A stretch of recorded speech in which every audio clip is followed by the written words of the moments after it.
যে গান আজহারের গান গাইছে, এই গানের জবাব গান আজহার লিখে নাই। এই গানের জবাব গান লিখছে খুরশেদ আলম। গানের পৃষ্ঠে গান দিয়ে, কারণ আনিস বাবা বারবারই বলতেছে কথা একটু কম বলে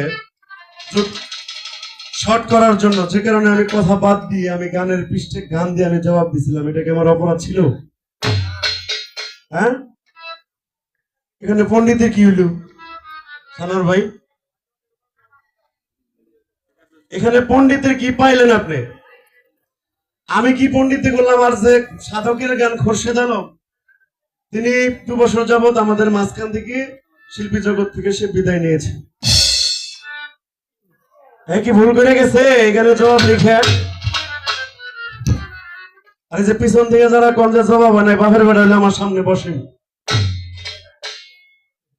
যে জবাব হয় নাই আপনার কাছ থেকে আমি শিখে যাব। এখন কিছু কথা বলছে, গুরুকে ভুল ধরলে কেমন হয়, বাকি রাখলা কোথায়? গুরুকে ভুল ধরলে বেদবি হয়, কিন্তু বাকি রাখলা কোথায়? প্রথমে তোমার সুনাম আমি করছি, যে তুমি যে একটা তরিকতের শিল্পী সেটা আমি বুঝতে পারছি, কি বলি নেই? তরিকতের শিল্পীর একটা লক্ষণ, তুমি মুখে গান গাইতেছ যে সাধক্য গান, সেটার সাথে কর্মের সাথে তোমার তো মিল পেলাম না। এখন আমার পাশে যারা থাকে তাকে বানাইছে গরুর দালাল। এই বেদবি যে কোন জায়গা থেকে শিখছে, কারণ আমার সাথে কেরা, আমার সাথে নাজমুল, নাজমুল আমার ছাত্র। তুমি কি নাজমুল দালাল বললা? কারা দালাল বলছো? আমার বাবাজি আব্দুল ওহাব আটিয়া শানশা বাবা দরবারের বর্তমান কেরানি, একটু দূরে ছিল, কাছে ডাক দিয়ে নিয়ে আসছি। লোকটা চলে গেল, লোকটা চলে গেল তোমার কথায়। এটা কি বেদবির মধ্যে পড়ে না? তাহলে তুমি আসো কথায় জিতের জিতের জন্য, গান গাওয়ার জন্য আসছো। তোমারও বায়না করে আনছে, আমারও বায়না করে আনছে দরবারে। তুমি এমনি এমনি আসো না, আর আমিও এমনি এমনি আসি নাই। এই দরবারকে নষ্ট করার জন্য আসি নাই। তাহলে এই দালাল মালাল হইলে, আমার সাথে অনেকজনের সাথে যদি সম্পর্ক থাকে, তারা যদি জিজ্ঞাসা করি, তাও যদি তুমি তারা দালাল কো, ও যে লোকটা চলে গেছে ওই লোকটাই আমার গুতাগুতির অভ্যাস ছিল। নিশুন ভাই, বাংলাদেশের বড় বড় শিল্পীর সাথে আমার গান আছে, আপনারা ইউটিউবে সার্চ দিয়ে দেখবেন।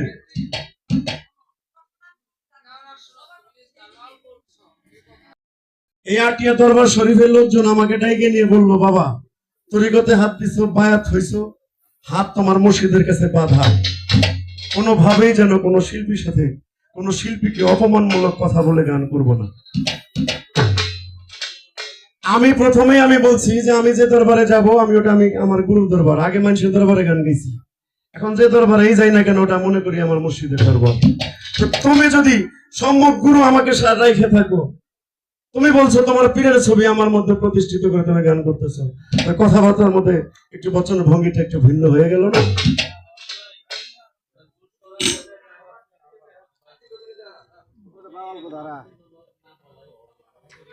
আমরা তরিকতের প্রচারক, আমরা তরিকতের প্রচারক, আমরা তরিকতকে প্রচার করে বেড়াই। আমরা মানুষকে ডেকে আনি পীর মুর্শিদের চরণে, আমরা তাদেরকে লুটিয়ে পড়ার কথা আমরা বলি। আমাদের কথার মধ্যে যদি কোনো প্রকার এলোমেলো হয়ে যায়, তাহলে মানুষ আমাদের তরিকতকে ঘৃণা করবে। এবার জিজ্ঞেস করেছে কাফের শক্তি, এই কাফ শক্তি, এই যে এখন কথা বলতে গেলে যে বলছে যে পণ্ডিতি না করে যদি মুখে মুখে জবাব দিত, এখানেও আমার মাইন্ড লাগছে। গানের পৃষ্ঠে গান দিয়ে আমি জবাব দিছি, সেই বোঝার শক্তিটা অর্জন করতে হবে। সাধক কি কইল?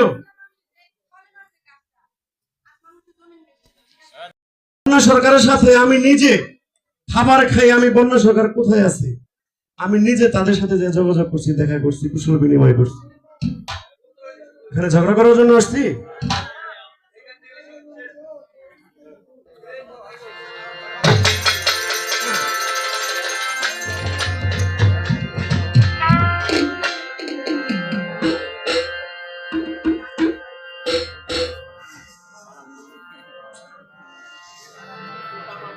হ্যাঁ, এরকম ভক্ত, এইরকম শিষ্য আপনারা বানান গে।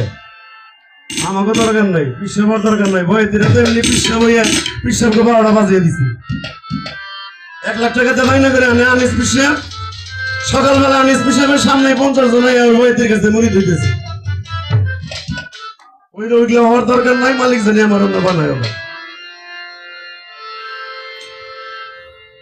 ওরে কাফরফে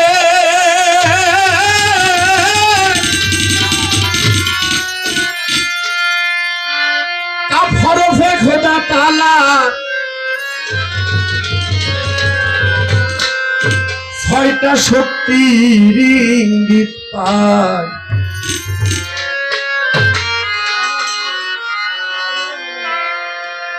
তোমার গুরু দয়া করে না বুঝাইলে বোঝার সাধ্য না।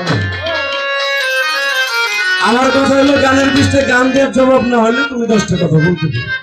আমি তো বললেই গেতাছি, আমি গানের পৃষ্ঠে যদি গান না দিতে পারি আমি গানই গাবো না। কাফরফে খোদা তাআলা, কাফরফে খোদা তাআলা, কাফরফে খোদা তাআলা 6টা শক্তির ইঙ্গিত পাই। দয়া করে না বুঝাইলে বোঝার সাধ্য নাই কারো। দয়া করে না বুঝাইলে বোঝার সাধ্য নাই। দয়া করে খোদা সাধনাই দয়াল, দয়া করে না বুঝাইলে খোদা সাধনা। তাবিউন উদিরুন জানো,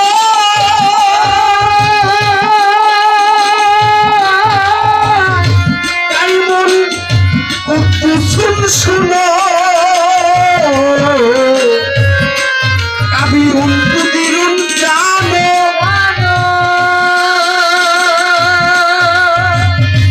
কাইমন কুদ্দুসুন শুনো। এবার কাবেদুন কাহারুন নামটি, কাফেরুন কাহারুন, কাবেদুন কাহারুন নামটি। মন পাগল তোমার জানা না। দয়া করে না বুঝাইলে বোঝার সাধ্য নাই কারো। দয়া করে না বুঝাইলে খোদা সাধনা। দয়া করে না বুঝাইলে খোদা সাধনা। পবিত্র কোরআন পাকে পবিত্র কোরআন পাকে এই কাফ শক্তি দিয়ে, একটা হলো ছোট কাফ আর একটা হলো বড় কাফ। এই কাফ শক্তি দিয়ে আল্লাহ পাকে, আনার ভাই বসেন বলছে, পবিত্র কোরআন পাকে এই কাফ শক্তি দিয়ে বোঝানো হয়েছে আল্লাহ পাকের 6টি গুণবাচক নাম। আর এই 6টি কাফ শক্তি এটা অর্জন করেছিলেন আমার মাওলা আলী করিমুল্লাহ অজু। বালির উপরের দিকে দাঁড়িয়ে থেকে 1 পাও শূন্য করে, হ্যাঁ, সেখানে 10টা হরফ তিনি পাঠ করে এই কাফ শক্তিটা সেদিন অর্জন করেছেন। এখন আমার কথা হলো যে দয়াল মাওলা আলী কাফ শক্তি অর্জন করলো, তাহলে আমার কাফ শক্তি যাওয়ার জায়গা কোথায়? আমি কিভাবে সেটা অর্জন করব? এই তো কথা।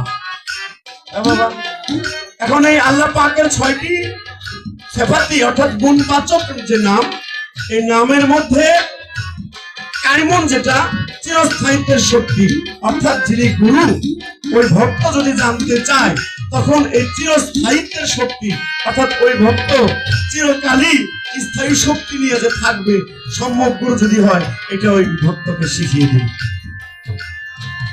2 নাম্বার কুদ্দুসুন, এটা দুর্বল এবং অধপতিত কে উন্নত মর্যাদা দান করা।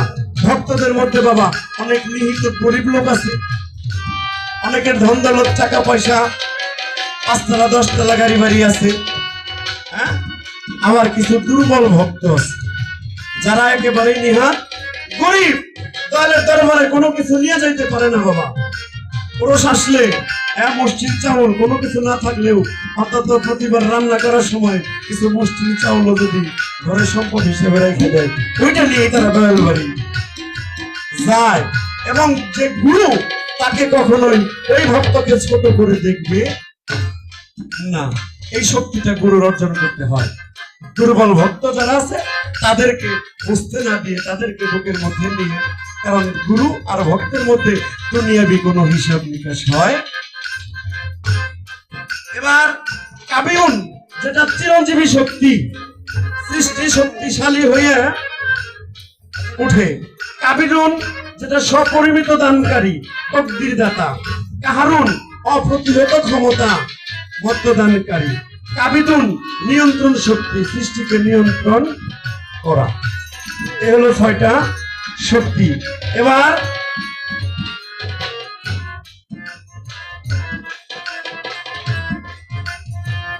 চিরস্থায়িত্বের শক্তি কাইমুন নামে এই হইল ভিত্তি।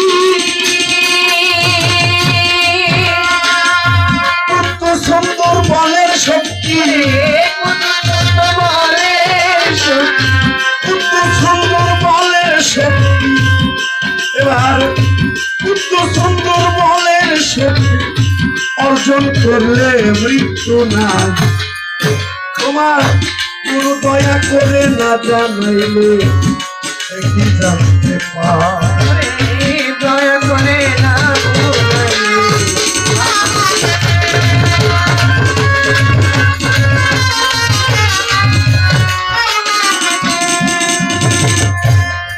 কর্মবৃত্ত দানের বিষয়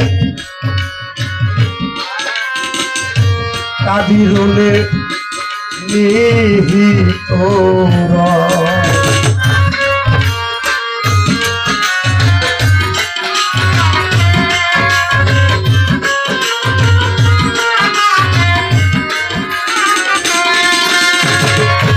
কর্মবৃত্ত দানের বিষয়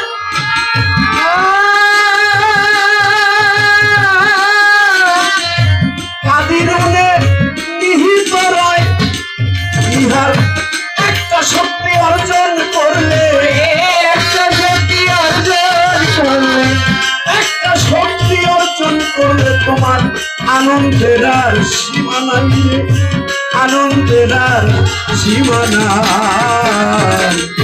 দয়া করে না বুঝাইলে বোঝার সাধ্য নাই কারো। দয়া করে না বুঝাইলে বোঝার সাধ্য নাই, দয়া করে না বুঝাইলে বোঝার সাধ্য নাই। 6টি গুণের অন্তর্নিহিত, ইহার একটি যে করছে আয়ত্ত।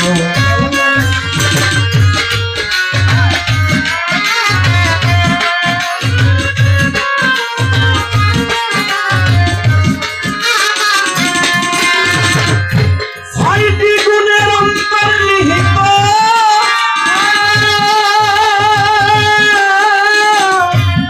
ইহার একটি গুণ যে করেছে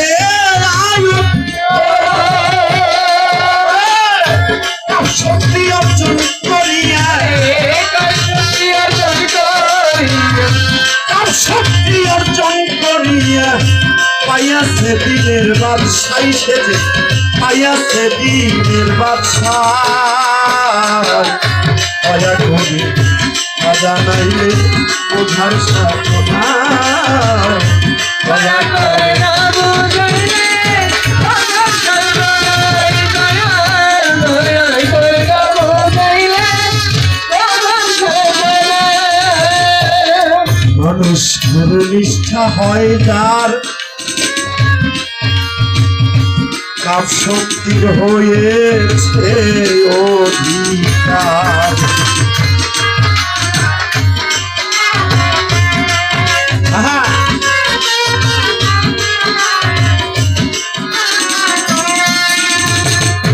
মানুষ গুরু নিষ্ঠা হয়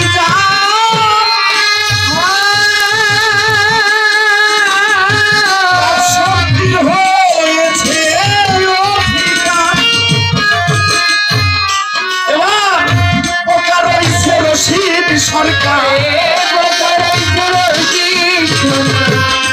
আর রয়েছে রশিদ সরকার ফাইনাল হাসিল হয় নাই কার ফাইনাল হাসিল হয় নাই কার কৃপা করে না জানাইলে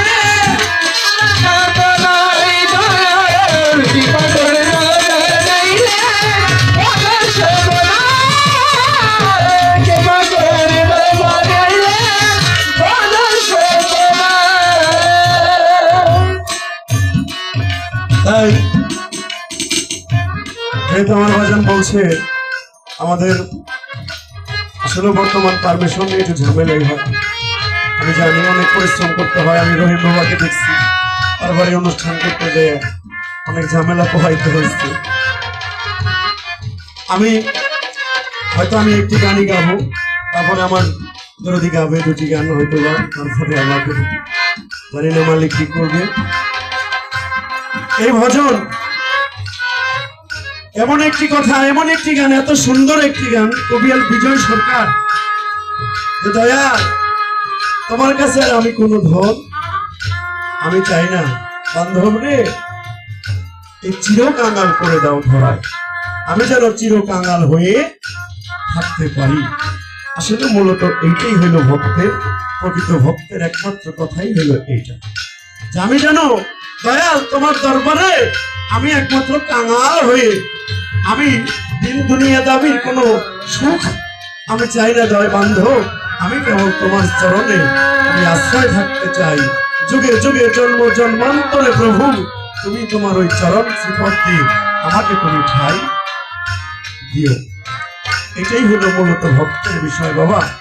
এখন বিষয় হলো এই কাজশক্তি অর্জন, এটা এখনো যারা গুরু তোমাকে এই 6টা শক্তি সম্বন্ধে এখনো তোমার মুর্শিদ তোমাকে বুঝাবে। তুমি যদি সেই কর্ম দয়ালের করতে পারো অবশ্যই তোমাকে গুরু এই 6টি কাজশক্তির বিষয় তোমাকে জানিয়ে দিবে। এই এরকম ভাবে আমার দয়াল নবী কাছে একনিষ্ঠ ভক্ত তার মাওলা আলী করিমুল্লাহ ওজুহু একদিন কোন ভক্ত যদি তার দয়ালকে না দেখে বাবা, যদি প্রকৃত ভক্ত হয়ে থাকে ওই ভক্ত কখনোই মুর্শিদ ছাড়া থাকতে পারে না। এরকম ভাবে বাবা মাওলা আলী দয়াল নবীকে খুঁজতে বের হইলেন, যারা দেখে বাড়িতে নাই, জিজ্ঞেস করছে কোথায় গেছে, 2 দিন ধরে উনি বাড়িতে নাই, কোন দিকে গেছে, এইদিকে গেছে। আমার মাওলা আলী খুঁজতে খুঁজতে গভীর রাতে বের হলেন, ছোট বাজার বের হয়ে নির্জন একটা জায়গার মধ্যে, জঙ্গল নির্জন একটা জায়গার মধ্যে যায়। এখন আমার দয়াল নবীজি ছিল ধ্যানরত অবস্থায়, এমন ধ্যানরত অবস্থায়, কারণ ধ্যান সাধনা এটা বর্তমান আমাকে প্রিয় মসজিদে খুব একটু কমই দেয়, হ্যাঁ একটু কম দেয়। এটা কারণ ধ্যান যোগে হয় দিলের নামাজ, যে নামাজে কথা কয়, যে ধ্যান করলে এখনো মুর্শিদ ভক্ত যদি ওইভাবে ধ্যান করে গুরুকে ডাকে তাহলে অবশ্যই গুরু তার সামনে আসে। এখন দয়াল নবী চেয়ে দেখে পায়ের শব্দ আছে না বাবা, গভীর রাত্রে যদি একটা মানুষ রাস্তা দিয়ে হাইটা যায় তার পায়ের কিন্তু একটা শব্দ হয়। এই পায়ের শব্দে সেদিন আমার দয়াল রাসূলের ধ্যানটা ভেঙে গিয়েছিল। চেয়ে দেখে মাওলা আলী, কি ব্যাপার আলী তুমি এত রাতে আমার এখানে? বলে হুজুর আমি তো দিন যাবত আপনাকে দেখি না, আপনাকে দেখার জন্য কেমন মনটা ছটফট করতেছে, তাই একটু আপনার কাছে আপনার চরণে আশ্রয় নিতে চাই প্রভু। কিন্তু দয়াল আপনার কাছে একটা কথা আমি একটু জানতে চাই, সেটা যদি কৃপা করে আপনি বলতেন। বলে হ্যাঁ বলো বলো বলো, কোনো সমস্যা নাই। দয়াল আপনি যখন রাস্তা দিয়ে হেঁটে যান তখন আপনার কোনো ছায়া জমিনের মধ্যে পড়ে না, দয়াল আপনি কি? আমার নবী বললেন, কি ব্যাপার আলী তুমি আমাকে চিনো না? আমি না তোমার চাচাতো ভাই লাগি? হুজুর আমার যে চাচাতো ভাই আমি পারেছি, মা ফাতেমার বাবা, আমি মা ফাতেমার বাবা যে আমি তার স্ত্রী, আপনি একটু কৃপা করে বলুন। আমি ওহাব জহরির নাতি, ওই ওহাব জহরির যে নাতি আমি তাকে চিনি। দয়াল আপনি কে? এখন বলতেছে আমি ইমাম হাসান হোসাইনের নানা। কয় যে ইমাম হাসান হোসেনের নানা আমি তাকে চিনি। ও দয়াল আলী, আমি না তোমার শ্বশুর লাগি? বলে আমার যে শ্বশুর আমি তাকে চিনি। আপনি কি? সেদিন আমার দয়াল নবীজি আলীকে ডাকতে নিয়ে বুকের মধ্যে জড়ে ধরে ছিল, নিজে নিজে আর লোকাইতে পারলো না, আলীর কাছে কোনো গোপন করতে পারলো না। সেদিন আলীকে উদ্দেশ্য করেই আমার দয়াল নবীজি বলেছিলেন যে মান রানী রাখার মায়ের হক, হে আলী আজকে থেকে যারা আমারে দেখলো রে, যারা আমারে দেখলো তারার হক কে চেনার কোনো বাকি থাকলো না। আজকে যারা আমার নিস্তানের ভক্ত আছেন, আজকে যারা আমার রহিম স্যারের ভক্ত, আমার আনিস বাবার ভক্ত, আমার আনিস বাবার ভক্তের কাছে যদি আনিস বাবাকে যদি একটাবার দর্শন করে থাকি, হ্যাঁ, তাহলে তার হক কিছু না হয়ে গেল। এই জন্য আমি বলে যাব বাবা, এই ধরাধামের বুকে গান করি, বিচ্ছেদ গান করি, বিচ্ছেদটা সবার জন্য না বাবা, সবার জন্য বিচ্ছেদ না। কান্না এমন একটা জিনিস, এটা জোর করে মাইরা কেটেও কান্দা আসে না, অটোমেটিক আবার ভেতর থেকে অটোমেটিক চলে আসে সময় উপযোগী। তাই আমি বলে যাব একটি কথা, প্রত্যেকটা ভক্তের কাছে তার মসজিদই হইল একমাত্র যে সেই প্রাণধন। এই প্রাণধনকে রক্ষা করতে হয়, আর এই প্রাণধনকে রক্ষা করতে গেলে বাবা দরবারের রজু ছাড়া, মসজিদের খেদমত তাবেদারি ছাড়া এটা কখনোই সম্ভব হয় না। আর ওই ভরাও কখনো তার মারাও যায় না, মসজিদ ছবি যার হৃদয়ের মধ্যে থাকে। তাই আমি একটি গান, ছোট করে একটি গান আমি গিয়ে আমি ছেড়ে দেবো। আসো, ভুলবে যদি আপনারা সকলে ক্ষমা করবেন।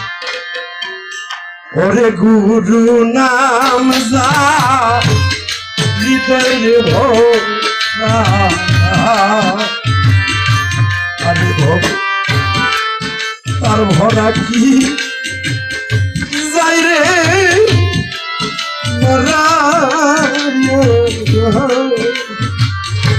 ওরে আমার আনিস নাম যা হৃদয়ে ভরা, হবে তার ভরা কি যাই রে মারা। আরে দক্ষিণা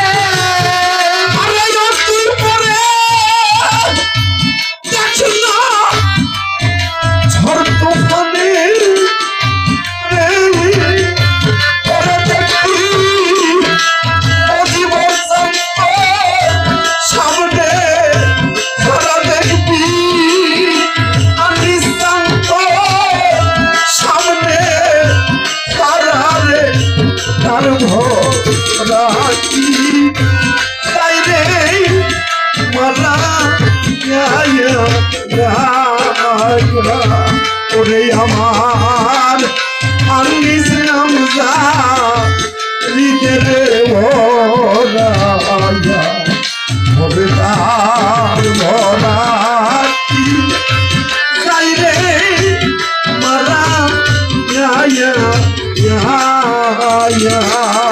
রাম যাই রে মারা, হবে তার ভরা কি যাই রে মারা, তার ভরা কি যাই রে মারা।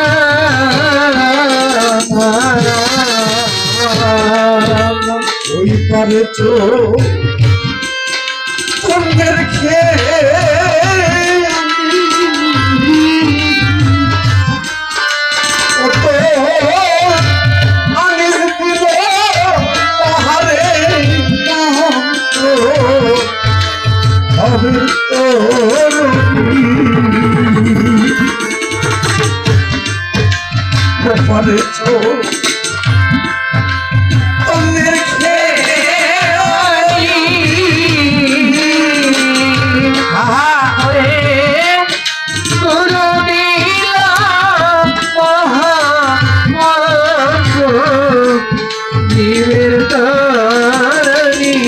সে যে পার করে না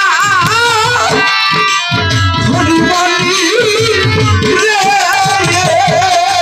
সে যে পার করে ধনী মানি রে আরে সে যে পার করে না ধনী মানি পার হয় আমার আনিস নামের কাঙ্গাল ধরা জগতে পার হয় পথে যারা পার হয় আমার মজিবর নামের কাঙ্গাল ধরা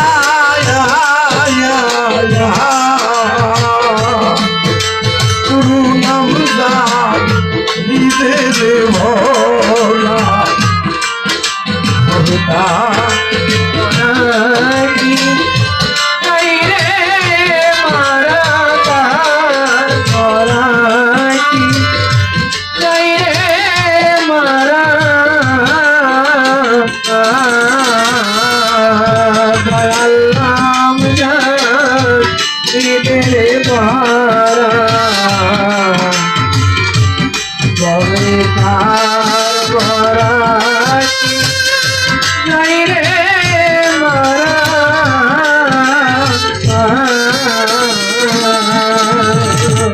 অহিংসারি লাগাও রে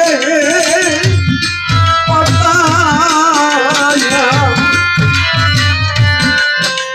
জ্ঞানের কথা হরিতে পুরা দিয়া রবি সংসার দয়াল রে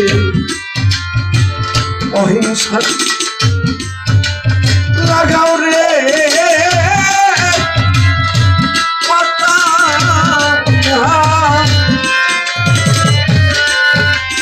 জ্ঞানেরই গজা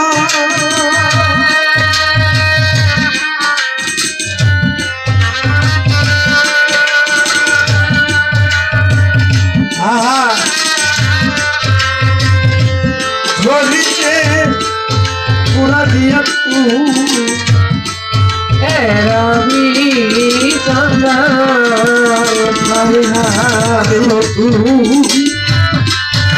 মজিবর বলে ডাকছিল কালে রে তুই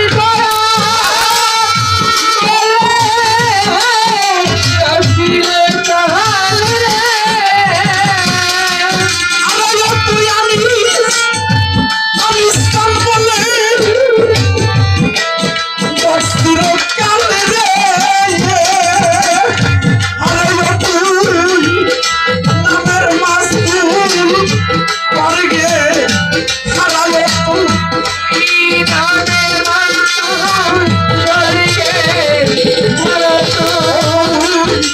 নামের মাসুল করগে হারায়া আনিস নাম যা হৃদয়ে ভোলা হবে তার ভরা কি যাই রে মারা দয়াল নাম যার হৃদয়ে ভরা মমতার করাকি যাই রে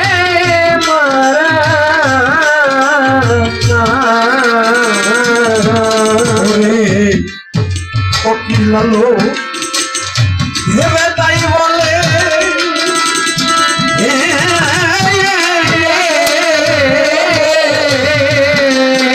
ওরে টানো তোমার আঙ্গারসি ভক্তির মাস তুলে ওই দেখ ডাকে গুরু ভবপারে রে তোমার ডাকে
বরদান সামনে ধরা দেখবি মজনু চান্ত সামনে ধরা দেখবি রহিম চান্ত সামনে ধরা দেখবি আলিম সালাম আনিস চান্ত সামনে ধরা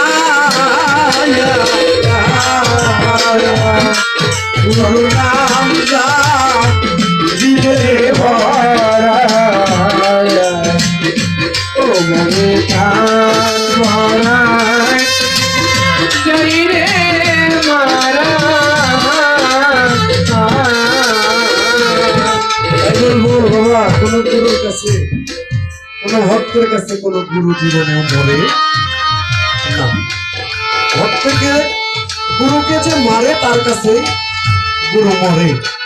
তাই অনুরোধ করে যাব এই চর্মচক্ষু দয়ালের সাথে চলেছি, দয়ালের সাথে ফিরেছি, কত কথা বলেছি। বসে যদি চর্মচক্ষুর আড়াল হয়, পর্দা নেয় বাবা, তখন একটু মনের ভিতরে কেমন জানি লাগে। যার হারায় একমাত্র সে জানে, আর যার হারায় না সে কখনোই বুঝতে পারে না। আমিও হারিয়েছি বাবা, আমিও হারিয়েছি চর্মচক্ষুর আড়ালে, আমিও হয়েছি। আমি আমার দয়াল সাসাবাড়ি, আমি আমার নাজির ইসলামকে আমি হারিয়েছি রত্নের মতো। আমি বিদেশে ছিলাম, এমন একটা সময় আমার কানে খবরের ফোনে বলা হইলো যে নাজির ইসলাম এই জগৎ থেকে চলে গেছে। বাবা কেমন যে একটা হাহাকার। বিদেশের বাড়িতে ওই মুহূর্তে আমার আসার সৌভাগ্য এরকম ছিল না। এখন বাবা একটা ছিল, একটা সম্পদ ছিল আমার জসিম চাঁদ, সে জসিম চাঁদকেও বাবা আমি হারিয়েছি। তো যারা হারিয়েছে বাবা তাদের যে কেমন লাগে একমাত্র তারাই জানে। গুরু হারা রক্ত সারা রে ওরে বাজান এই না টুটি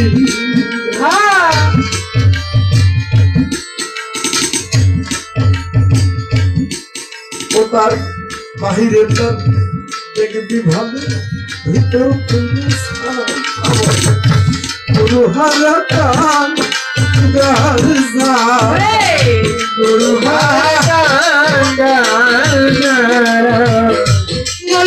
তার পরে হারা রে দয়াল হারা কঙ্গাল দয়াল দয়াল হারা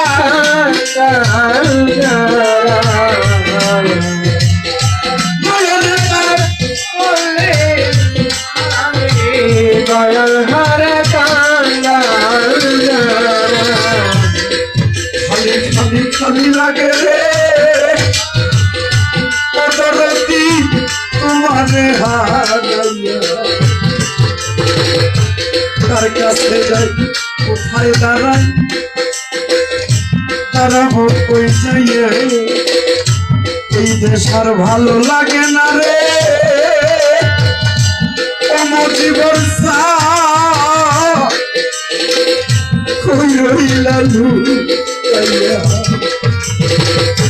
তোমার আমি তোমার ডাকে দেখলাম খালি খালি খালি লাগে, খালি খালি খালি লাগে হাসবে চাঁদ কোথায় গেলে খালি খালি খালি লাগে। হাসবো কোথায় গেলি খালি খালি খালি লাগে। তাই গুরু এমন একটা বস্তু বাবা, এই গুরু গুরু সত্তা, গুরু কোনো মানুষ নহে। গুরু সত্তাকে হৃদয়ের মধ্যে ধারণ যে ভক্ত করতে পারছে তার কাছে গুরু কখনো মরে না। তাই অনুরোধ করে যাব গান শেষে, যদি আমার আনিস বাজান আছে, আনিস বাবার ভক্ত যারা, আপনাদেরকে অনুরোধ করে যাব আমার এই বাজানকে একটু আপনারা দেখে রাখবেন। কারণ যেটা দেখতেছেন এর বিনে আর গতি নাই, এছাড়া আর কোনো বান্ধব নাই। আরে তুই দেখি না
জলবে মারা